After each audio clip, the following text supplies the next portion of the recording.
left, right. Is World War III really that likely? Is it around the corner? Should we be worried? Well, that's what we discuss in this episode. Let me know if you agree with us or disagree. This is SipTalk. Grab a drink and enjoy.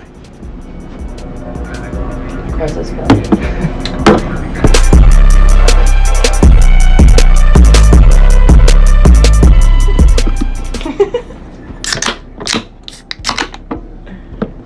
Cheers. Cheers. Cheers.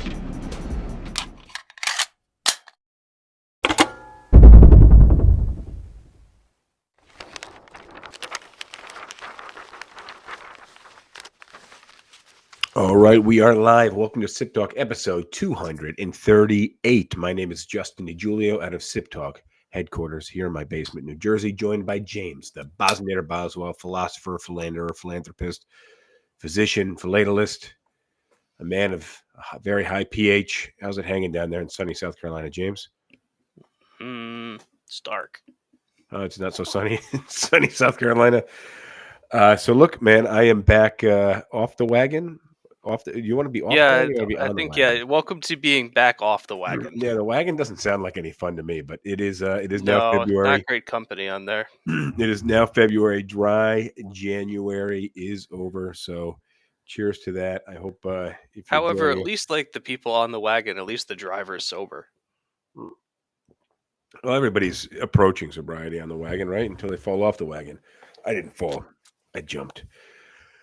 It's a rough ride on that wagon. So today we are discussing whether or not World War III is likely to happen, and if it is likely to happen soon. I got to ask you before we get into this, what are you drinking down there? Back to PBR. Back to PBR. Very nice. Well, I have an IPA.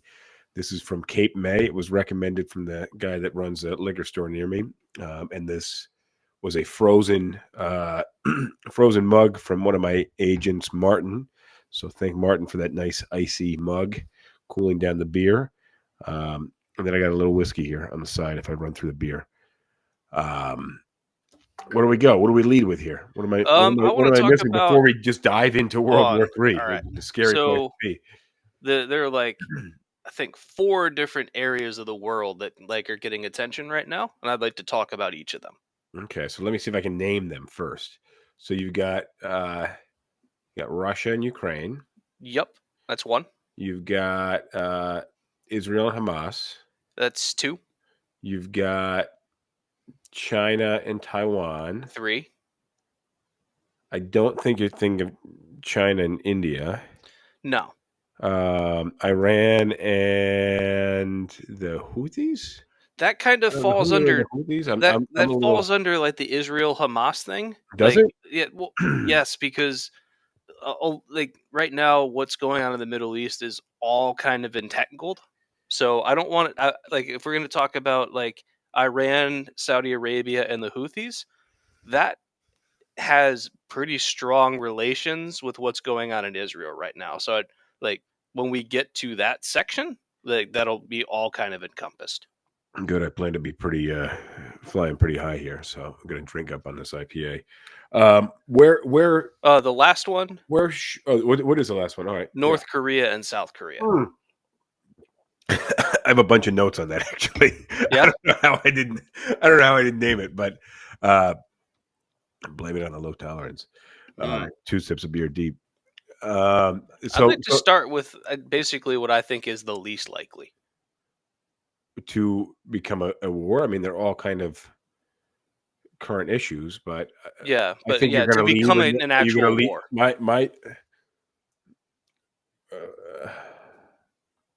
So I think you're probably going to lead with North Korea and South Korea. Yes. Yeah. All right. So take a rip at it. So I don't know. I've been hearing from some people that they think that North Korea is going to invade South Korea and start a war and try and take over South Korea. And the argument that they make basically begins and ends with North Korea has a bunch of troops at the border of the demilitarized zone between the two countries, which has always been the case. They have like both countries have tons of troops there because that's just how it's been. And technically, they're still at war because a peace treaty was never signed in the 50s.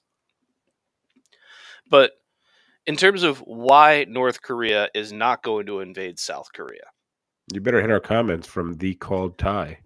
the Just called that Thai, India and Bangladesh. I'm not aware of there like being a big conflict between the two of them. you have to dig into that, but I don't Yeah. think India and Bangladesh is something that's likely to spark a World War III. In Japan and China, we'll come back to that when we get to Japan and China and Taiwan, because I think a lot of the reasons will be the same. Like Japan and China hate each other, but That's true. That is true. All right, back to North Korea, South Korea. So So- they both have military on the border, but they've had military on the border basically since there was a border. yep. So So here's the reason why North Korea is not going to invade or really do anything: is the leaders of North Korea, despite often appearing to be idiots, are not. They know that their place in the world is kind of being preserved by the surrounding countries, namely China, South Korea, and like I guess Japan. sorry, we were losing the stream a little bit. Oh yeah, you like froze up for a sec. But basically, the leaders in North Korea know that like their existence is basically dependent on their surrounding countries kind of agreeing to allow them to continue to exist. Because if you think about it from the perspective of like China or South Korea, if North Korea collapses, right? Imagine that the regime in North Korea just goes away.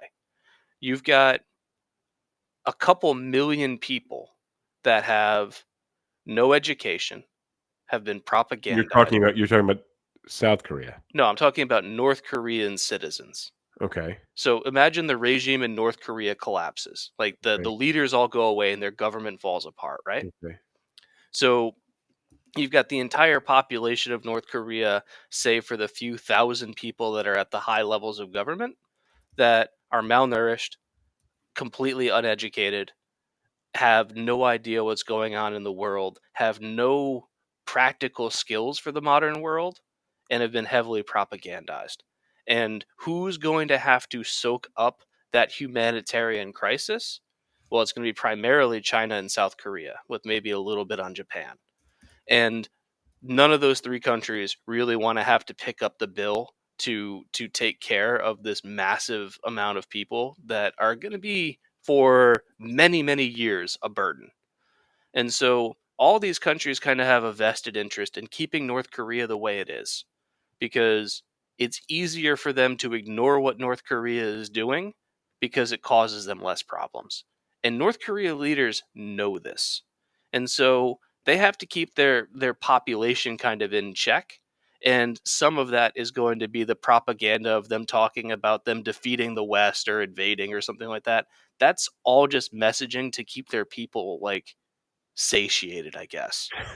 But the North Korea knows that its army is ill-equipped, malnourished, and dwarfed in number by pretty much anybody else. And North Korea knows that if they were to actually start a war, that would be the end of their regime.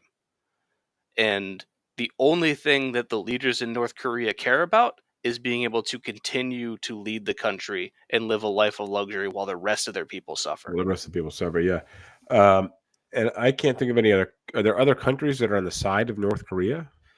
There's other countries that wish they could run a similar regime, Well, there's lots of other countries that would love to be able to pull off what North Korea is doing.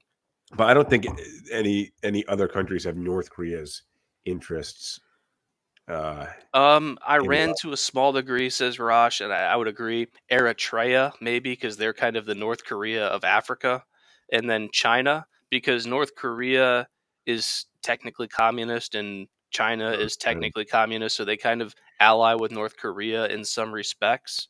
But China knows that they don't really need to do very much. And I don't think that China would put much effort towards defending North Korea if they were to step out of line enough. So I think we both agree that escalation and conflict there is pretty unlikely. That's why I said that's the least likely of them. And let's just talk a little bit more about what World War III would look like, how we would get there. Okay, because Russia invading Ukraine is not, so we can address all these four conflicts, but Russia invading Ukraine is not going to spark World War III, right? No. I mean, it hasn't. Right. I mean, It, demonstrably, no, because it's already happened. Yeah, Israel, Hamas, no. well, And Yahya says the only country that wants to start World War III is Israel, and I think there are certainly aspects like on the farthest right members of the Israeli government. I think you could make that argument that there are certain parts of Israeli politics that would be very happy to try and force like kind of a West versus East kind of battle where it would be Israel and the United States and maybe like some of Western Europe versus the middle, like the rest of the Middle East and a good portion of Asia. well, But I don't think that's the majority in Israel. I think that's the far right politics in Israel. yeah, I don't. I also I don't see that as being the straw that breaks the globe's back and we erupt into World War III. I don't see enough interests aligned really. Not that there aren't common interests, but I don't think that I guess there's that much of an impact on like world economies and things. And I think that that's world economies and defense is something that's going to, or counter defense is what's going to erupt a World War III. So basically, somebody's economy being challenged. Like if something big happens with China, which would majorly impact the U.S. economy, we would have an interest there.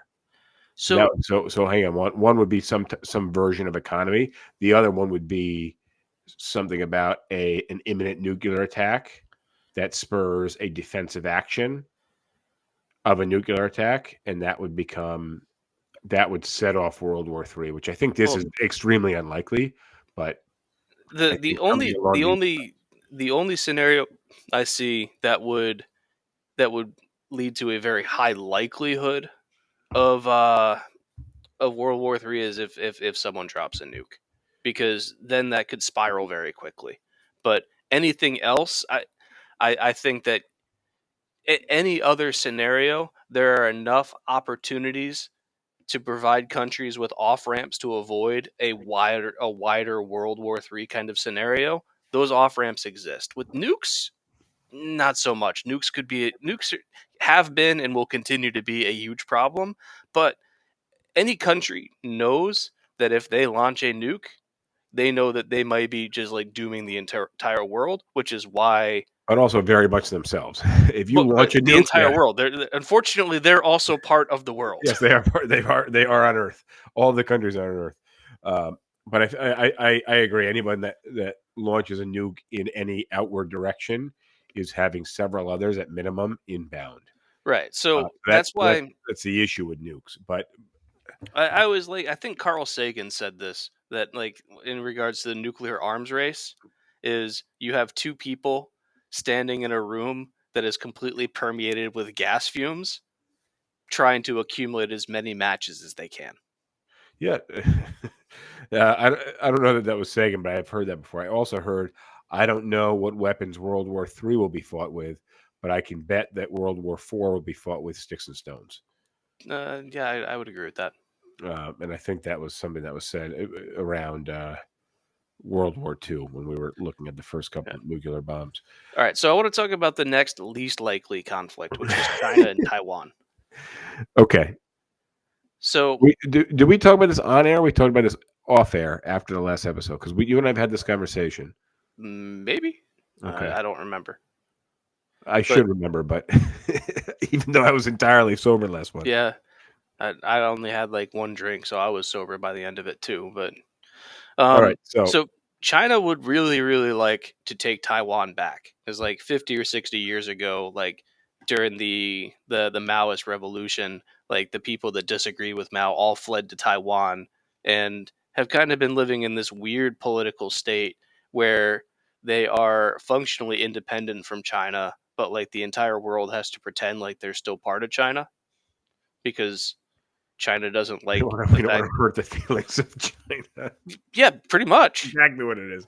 That's exactly what it And is. so China would love to be able to get Taiwan back, and like you see this all the time where they consider like Taiwan to be part of China, and it's just a matter of time for them to just like kind of come back like the dog that got lost. So China believes that Taiwan is part of China. Yes, Taiwan believes that it is independent. The rest of the world just has to pretend that they both are they correct. don't smell the fart in church, or whatever. Right.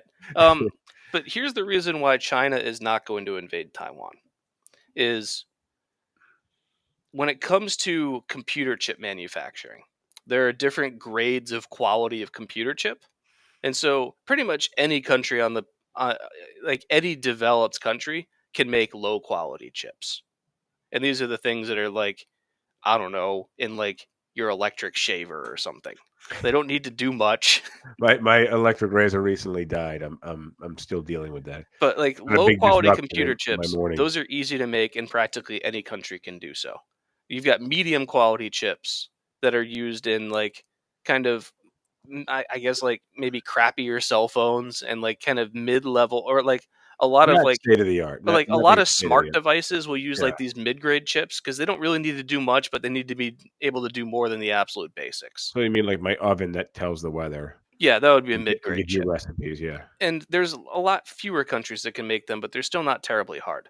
At the very top of this pyramid of quality chips, the absolute highest quality chips are made in one place in the world, and that's Taiwan.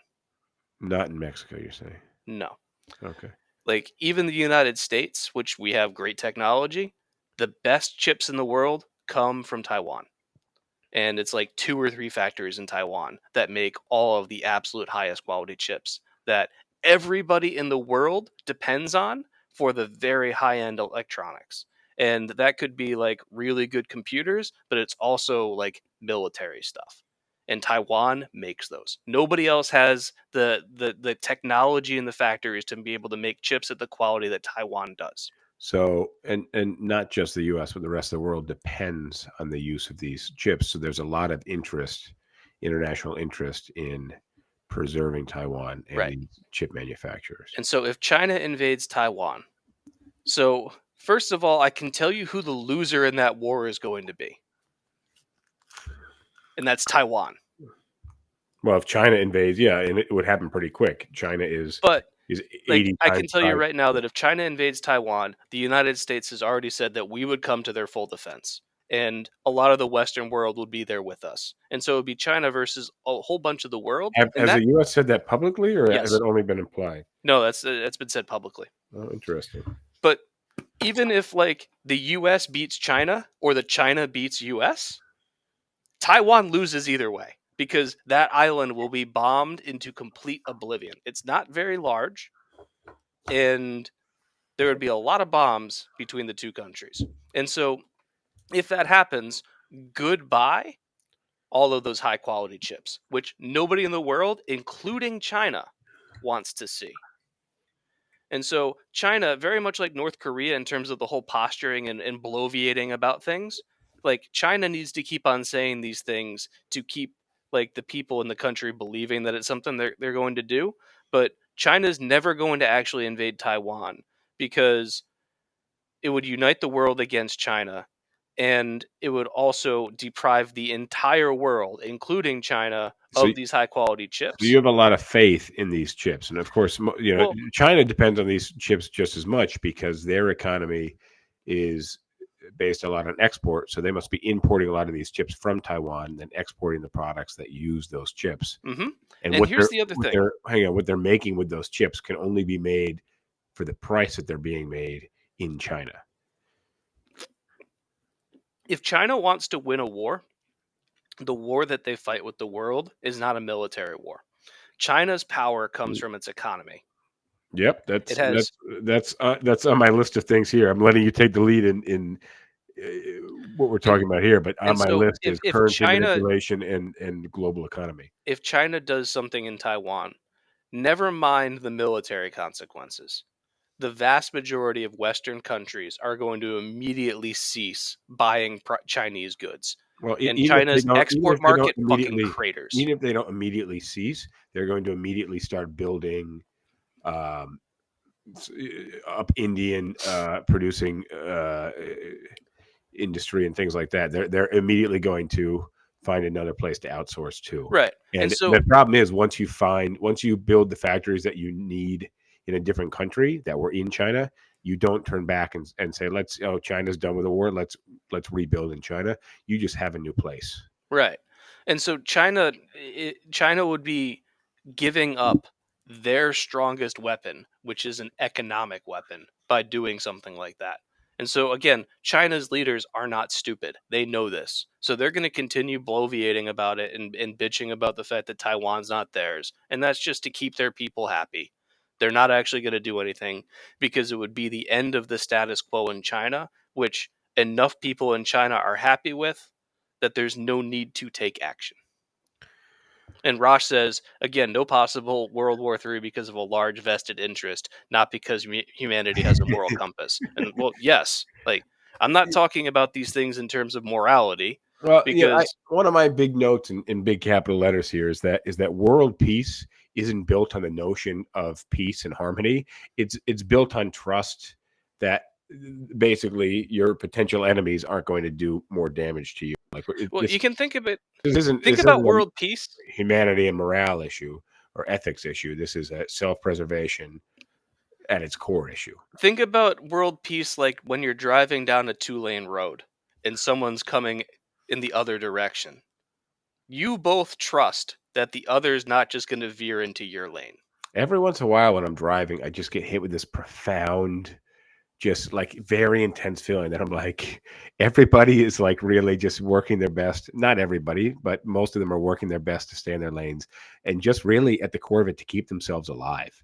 Mm-hmm. Right. So I just have to trust that these people value their lives. And it is wild on the scale that we have cars on the road that people value their lives enough that we're not getting in accidents literally left, right, and center. Every other driver principle at work at the global geopolitics. Exactly. Every other driver is keeping themselves alive, keep me alive. Every other country is worried about keeping themselves alive and their interests fulfilled. And that's just everybody's self-interest is what keeps the machine well oiled. Yep. Same thing with geopolitics. So that's why China's not. Listen, but from time to time, people will drive into oncoming traffic or mow over pedestrians and things like that. So that happens. We're getting there. All right. Again, this is your topic. I will let you lead, but I think I know where you want to go now. But let's see. Go ahead. Either way. Well, no. Like this is actually the perfect segue to now we talk about Ukraine. Okay. So speaking of mowing over pedestrians in your SUV, the bigger the SUV, the better, especially when it's diesel and it's from 1968, because it weighs 8 tons. Because so Russian cars are. It's just. I like Russia. I studied Russian, the language, in high school, and we had a lot of Russian history and culture to learn. I really like Russia for many reasons, but obviously what they're doing to Ukraine is not great, and they're not they're the type of, so when we're talking about people driving and trying to keep themselves alive and that in turn keeps you alive, Russia's the kind of country that will like bump into your car in the parking lot and just drive away.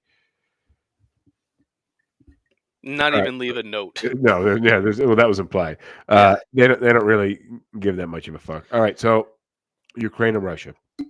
We're now in the third year of a conflict or a war. It's really a war between the two of them. And it from what I've been reading, the conflict is somewhat stalled right now. Neither side can really make a lot of progress. The economic sanctions that the world put towards Russia in the first couple of months of the war 2 years ago now have mostly have had their effect, but Russia's economy has more or less adapted to them, and the Russian government is basically like well, we're just not gonna care. And I think what you're going to see with like Russia is not going to spread this conflict any wider, and here's why. Well, They okay. can't even win in Ukraine yet. Exactly. They don't have the resources. They don't have the power to win Ukraine. And spending the attention, the money, and the people elsewhere is only going to hurt them in Ukraine. I see you're reading the comments here. Yeah, I'm not going to address them right now. All right. Either way, go ahead. So Russia is not going to invade any other countries while they're still bogged down in Ukraine. And what's going to end up settling the war in Ukraine, and this is really painting in broad strokes, is actually economics. Because it's, can the West support Ukraine long enough for them to either be able to have a military victory, or until Russians get tired of it, and then on the Russian side is, can the Russians outlast Western money? Would you agree? Yeah, I completely agree with you. Completely agree with you. The Russians have persisted longer than I thought they would have at this point. Although Ukraine has also lasted longer than I thought it would have. Obviously, they didn't do that without help from the rest of the world, or especially the United States. But this war has perpetuated a hell of a lot longer than I thought. Yeah, I think much to the surprise of pretty much everybody in the world, because the Russians thought they were going to be able to win this thing in like a week, and I don't think, and the Ukrainians. I think the Ukrainians thought that eventually the Russians would get tired of losing, and the West is continuing to throw tons of money at Ukraine. We got a lot of comments coming in right now about a different narrative on the Yeah, which I just basically that Russia attacked Ukraine to stop the Ukrainians killing ethnic Russians in the Donbass. which I think, I mean, if you want to believe the narrative that Putin tells to justify his reasons for invading, then fine. But I think the international opinion is that that Ukraine was not committing genocide against anybody in its country, and that Ukraine has not acted belligerently at all. And the reason why Russia is invading Ukraine is because in, I think this is maybe 2015 or 2016, when Ukraine voted out Yanukovych, who was very similar to Lukashenko in Belarus. Yanukovych was like that in Ukraine, where he was basically a puppet figure Or that was Putin. controlled by the Kremlin, and made Ukraine do what Russia wanted it to do. When the Ukrainian people voted him out and Russia no longer had control over what Ukraine was doing, Russia was really, really pissed. And they seized Crimea, and they saw that the international community didn't really do much in response. And then they spent the next 5 or 6 years stockpiling and preparing to invade Ukraine, because Russia, in Putin's own words, like, Ukraine is a part of Russia, because Ukraine was part of the Soviet Union, and Putin has said explicitly that his goal is to bring Russia back to the glory days of the Soviet Union. Yeah, And a big part of that is Ukraine. And so when Ukraine basically voted in a Western-leaning leader, that was a middle finger to Russia, and Russia has been pissed about it ever since. And Russia is going to make up stuff, whatever they can, to try and justify what they are doing. And like, but I don't have the has time or been the no. capacity right now to You're document every single one of the lies that Russia has told well, to justify what they're doing. But if I need to, I can, and I can't do it in real time. But if you want me to, I can debunk every single one of the points you're making. You guys can have this conversation off the air if you'd like. But we need to move on. We need to get out of this crevice of Putin's asshole here. But anyways, basically, Russia is not going to invest. It is not going to invade any other countries in Europe while they are still not even making progress in Ukraine. And additionally, if Russia goes any farther west, they're going to run into NATO countries. And the NATO countries have been sending weapons to Ukraine, but they haven't been fighting themselves. If Russia invades a NATO country, now all of NATO is fighting Russia, and that's a war that Russia cannot win. The best they can do is tie. Well, look, And that's with nukes. And that's how you do end up in a World War III type scenario. And I don't necessarily, again, most of us believe that Putin is pretty crazy. I also didn't think he was going to live this long. There's a lot of information and misinformation about his health, but generally it's believed that his health is not very good, and it has to do a lot with his brain. So yeah, and this is something that we can't really confirm, but I've seen a lot of people talk about how they think that he either has cancer or Parkinson's. again, it's difficult. The thing is, this side of the world is so far away from us, and that all that we hear is so filtered through the media. So I don't. Some of what Yaya is saying about Russia has some foundation in reality, but a lot of it is just media that's coming from a No, and I a lot of it is Russian propaganda. me and Rush have had a conversation about news not being what you read in the news, what you hear in the news, maybe not being legit, Yeah. or trust in the source, and that.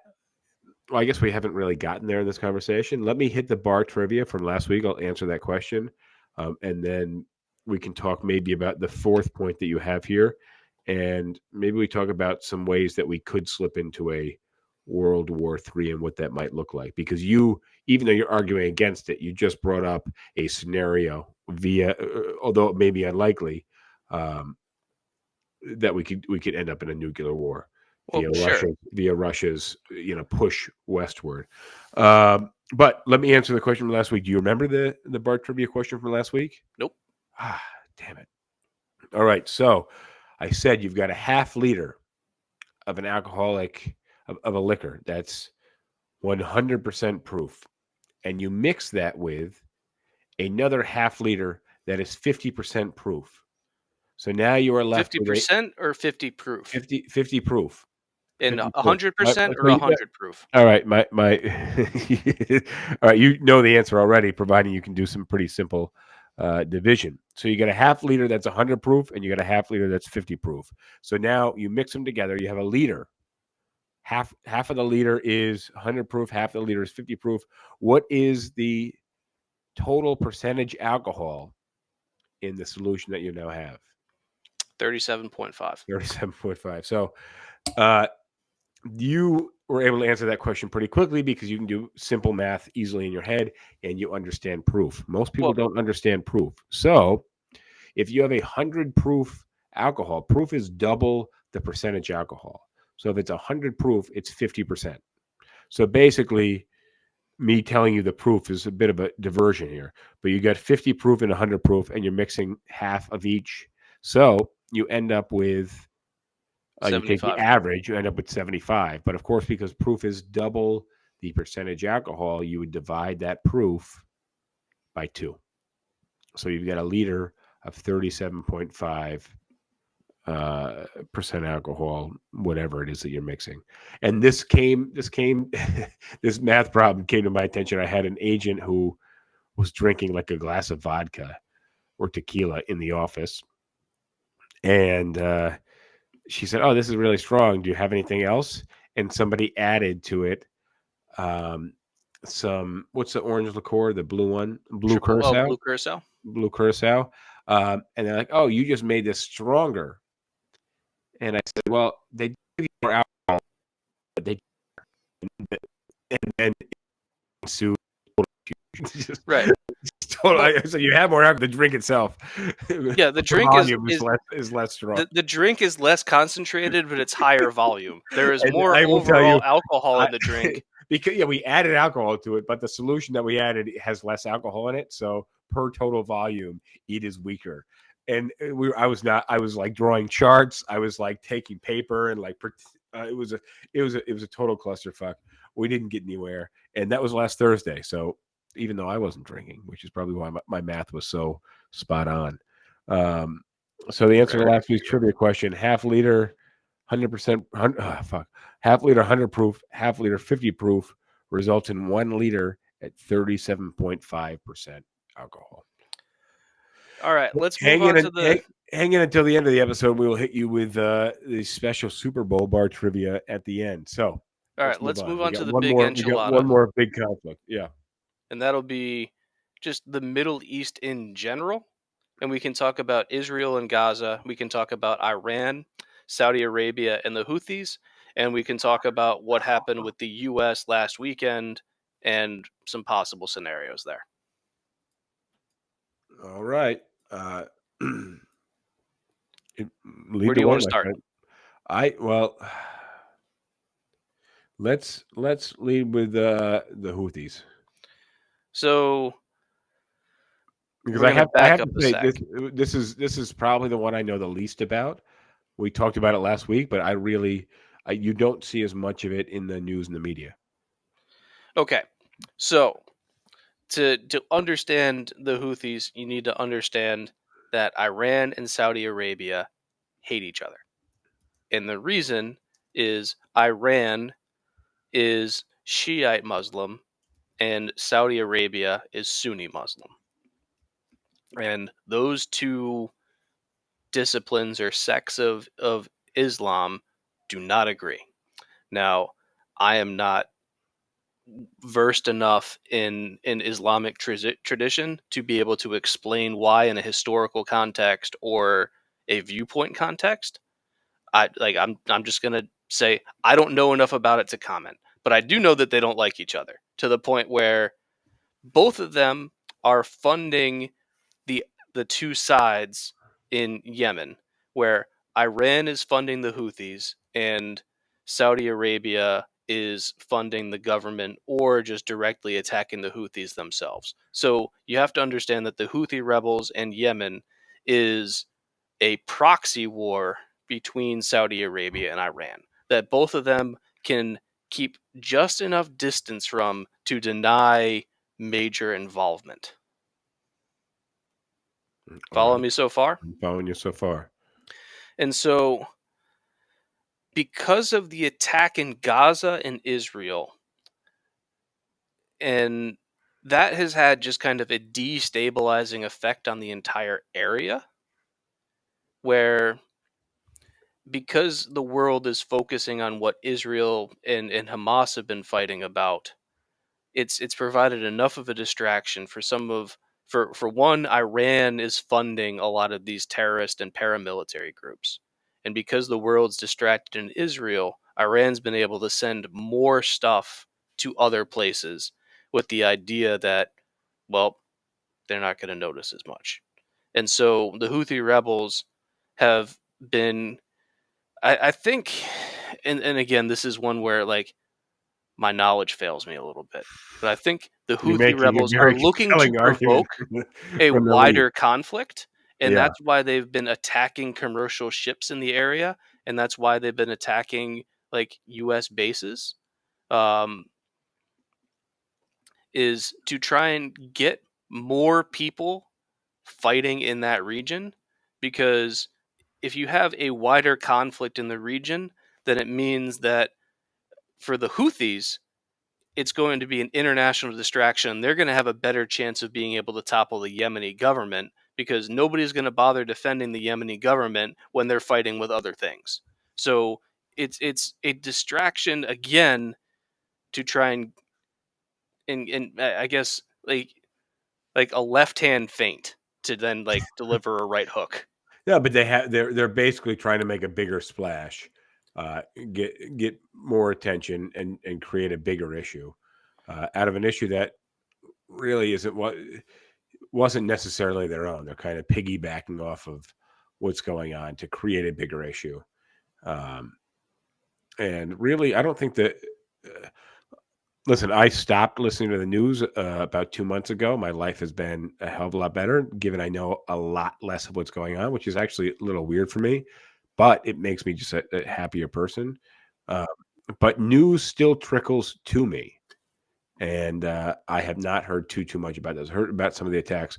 We've got a guest here who is struggling to hold his phone straight. He would like to jump in and share some peace in the Middle East. Peace in the Middle East, but where We you guys couldn't at? hear you. You're now live. I appreciate that you were very excited to get going before we even brought you in.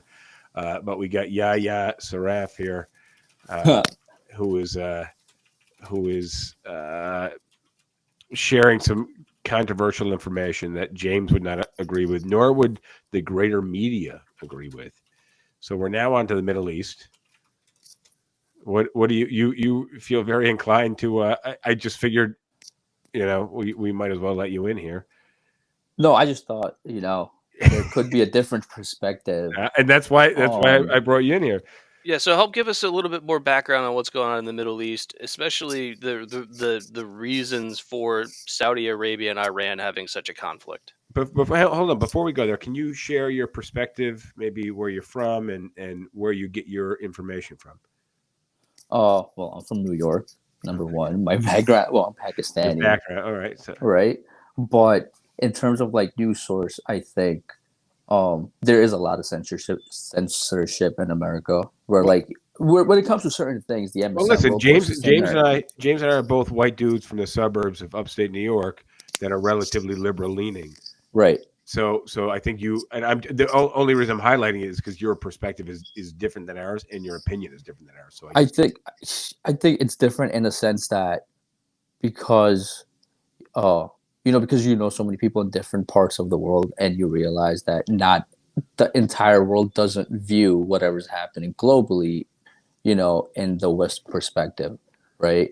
So you get different viewpoints of from all over the world, not what you're hearing from here. You and I see, and I'm not trying to be too controversial, and I don't have my kind of finger on the pulse here, but you and I especially, being from New York, we see a lot more perspective than I think the rest of the United States does. I feel like New York City is that much more closely connected to what the last time you were on this podcast, didn't you have a smoke detector low on battery? It went low on battery again. My bad.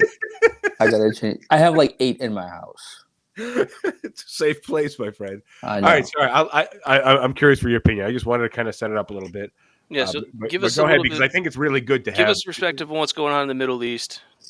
Well, where'd you guys leave off? I mean, what's going on in the Middle East? We can go back 100 years. Right now, 50 years. We're talking about now, but we're talking about the Houthis and kind of where that. Why does Saudi Arabia and Iran hate each other so much, and how does that play into Yemen? And what?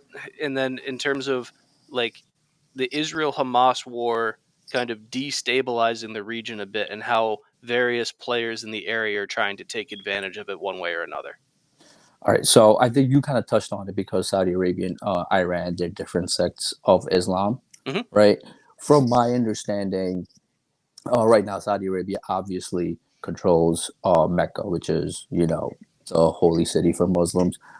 Iran kind of wants to take it over because, they believe that their sect is, responsible for guarding that place. So that's where the internal conflict comes from. But apart from that, so not that obviously Iran, funds and backs a lot of militias in the region. So number one would be Hezbollah which is in southern Lebanon. Hezbollah is probably the biggest non-state military in the world. I think they got some crazy 150,000 soldiers. Does Iran also fund Hamas? So that's a little bit.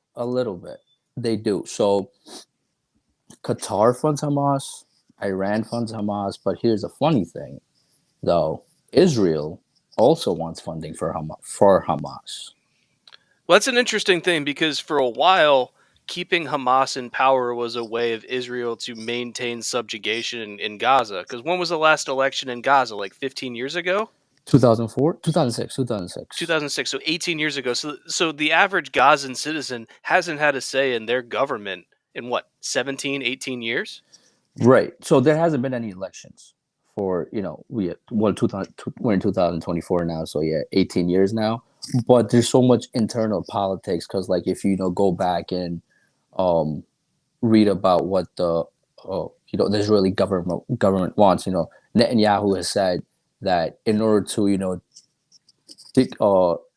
keep the division between the Palestinian people, they have to keep funding Hamas because the other side of it, which is the government that's in the West Bank, is called the PLO, which is kind of like the peaceful, they want just diplomatic solutions, whereas Hamas is more like it's like MLK and I guess Malcolm X, right, where Hamas would be like, no, if we want like a more extreme version of both ends. Right, exactly. So Hamas is more like, if we want self-liberation, like we're gonna get it one way or another, whereas the PLO is like, we need to have diplomatic solutions. But Israel likes to keep, Hamas well funded because if there's a division between the Palestinian people itself, and every time Hamas does something, they attack Israel, they can kind of go back and say, oh wait, you know what, look at these people, we cannot we need to defend ourselves. So there's really no, so that basically the PLO and Hamas, can come together on any subject that, because they can say Hamas is so violent. So it's also by funding Hamas, they're keeping divisions between Hamas and the PLO? Absolutely. Okay. And, arguably, sometimes division is a good thing. Not in this case. Well, no, for Israel, it's a good thing. I think, yeah, from Israel's perspective, it is good. Right. Well, we need to define good because there's a difference between it being like good for people and it being advantageous for Israel. Well, listen, okay, let me just give you an example. In the United States, we have Republicans, we have liberals, and then we have crazy woke liberals, which you trend more so than I do. But for me, I would like to have a line between I'm all for Republicans attacking crazy woke liberals. Like I agree with them wholeheartedly. And if there's like a big campaign against them, I'm like, yeah, that's right. But I still identify sort of as them. But I'm all for having that identifying factor. So if Israel is like effectively building up the middle class, not middle class, I'm sorry. Come on. Let's put it this way. We can get back there, but hold on. Let me distill this down. Division is useful for maintaining a status quo. Absolutely. And power. Add power. It's like divide and conquer, right? Yeah, but if you're trying to exclude the more radical, right, sometimes that's a good thing. Like sometimes you can both agree that more radical is bad. Well, you could look at it in the United States and say, like, well, should someone who has identified themselves as a Nazi get elected to a position of power? And you're like, well, no, I don't think that's a good idea. Well, right. I think we all agree on that. Right. But also going back to the funding, right? There has been articles in the Israeli media, like Haaretz, which is one of the biggest newspapers in Israel, has said that in 2019, a lot of the money for Hamas comes from Qatar, right? Because a lot of their leaders live there. Qatar, obviously, a very wealthy country. So in 2019, I think Qatar was like, you know what, we're finally done with this. We kind of don't want to keep funding Hamas. And Netanyahu, he told the Mossad leadership, Mossad is the intelligence agency of Israel, he's like, you need to go to Qatar and talk to them to make sure that Hamas's funding keeps coming to them, right? And this from Israeli media. This is not just like guys. You guys are bringing information to me that is like blowing my mind. By the way, let me ask a question here, because could there be a justification on Israel's part for funding Hamas in that Israel could say, we're funding Hamas so that they can provide services within Gaza to help Gazan citizens? We're giving money to Hamas so they can build hospitals or schools or roads or whatever else. Like, is there an innocent justification for this? No, there isn't an innocent justification because everything that goes in and out of Gaza is controlled by Israel. So they literally control what goes in.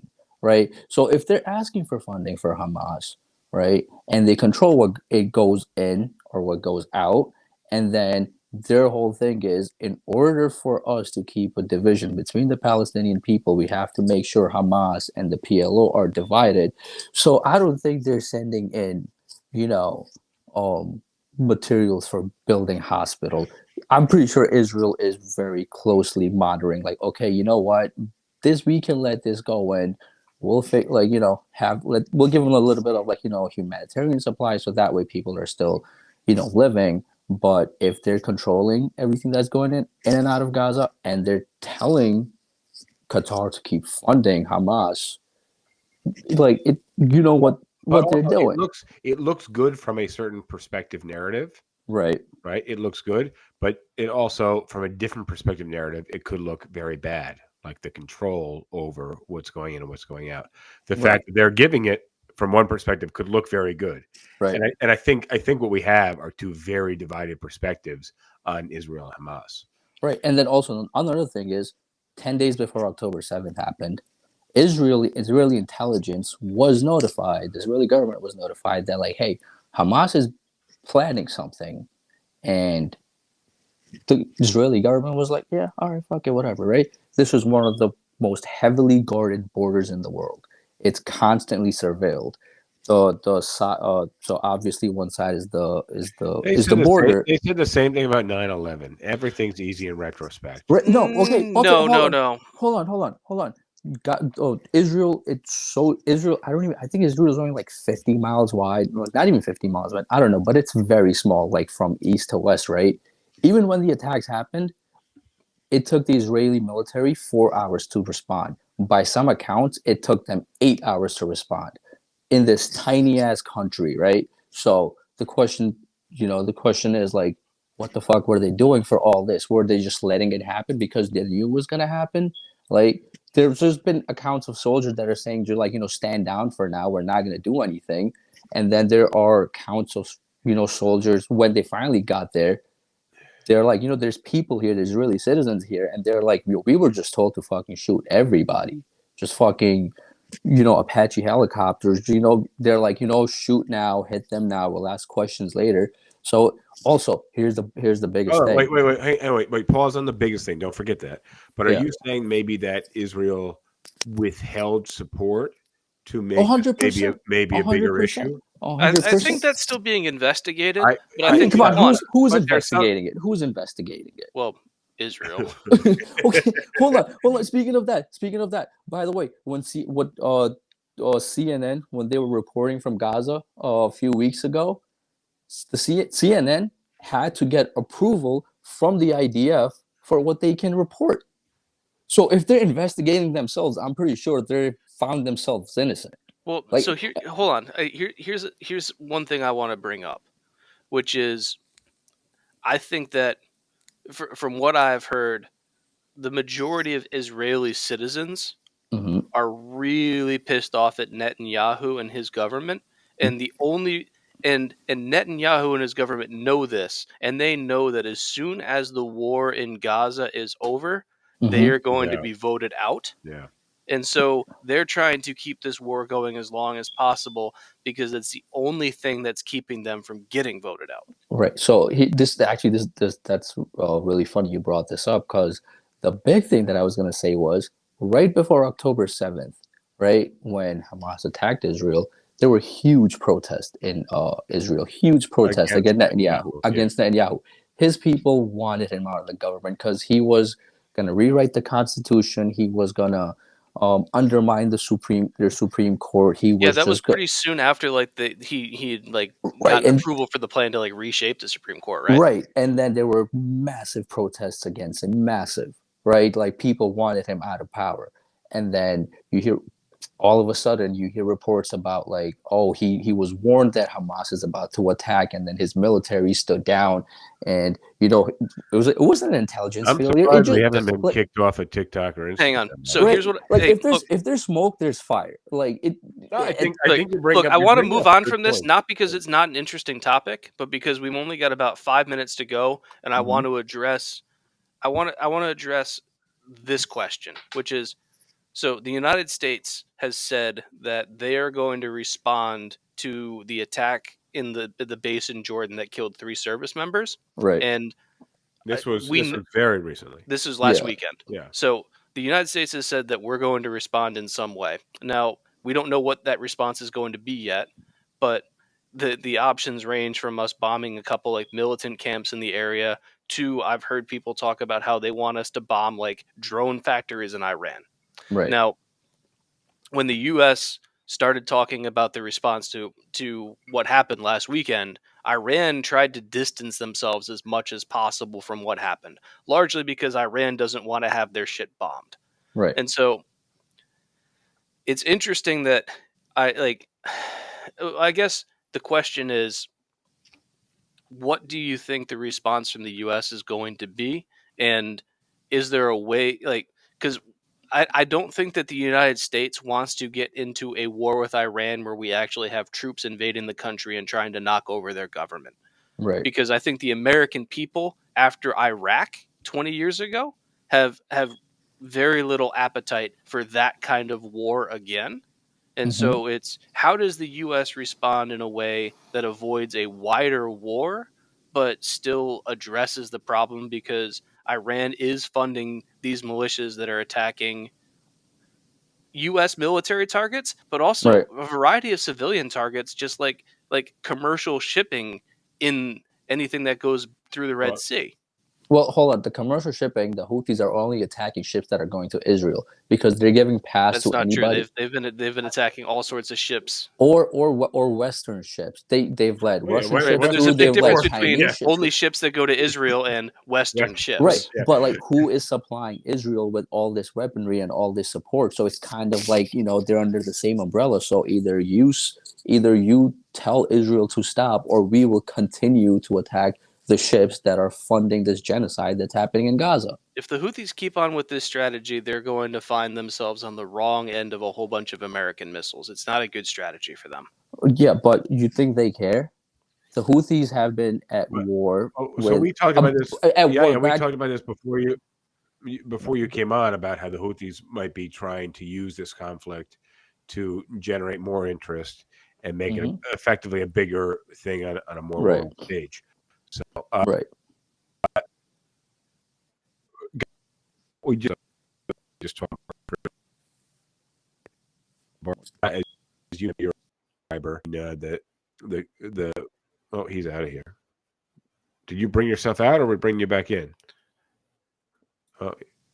Yeah. Are you in? You also were like choppy the entire time. Oh, all right. All I'm saying is we get this. You got to upgrade your internet, Justin.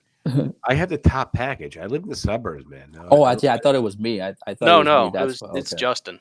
Okay. So we got a trivia question, and we use this trivia question so that my mom watches the episode next episode.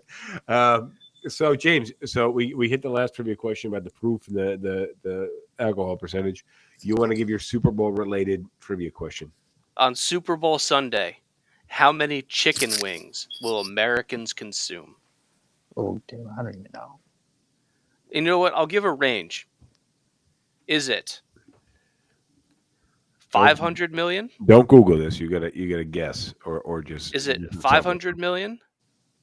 It's way more than 900 million, 1.3 billion, or 1.7 billion? I'm gonna go 1.3. Well, you got to tune in next week for the answer. All right, yeah, that's a good question. Raj made a comment here. I think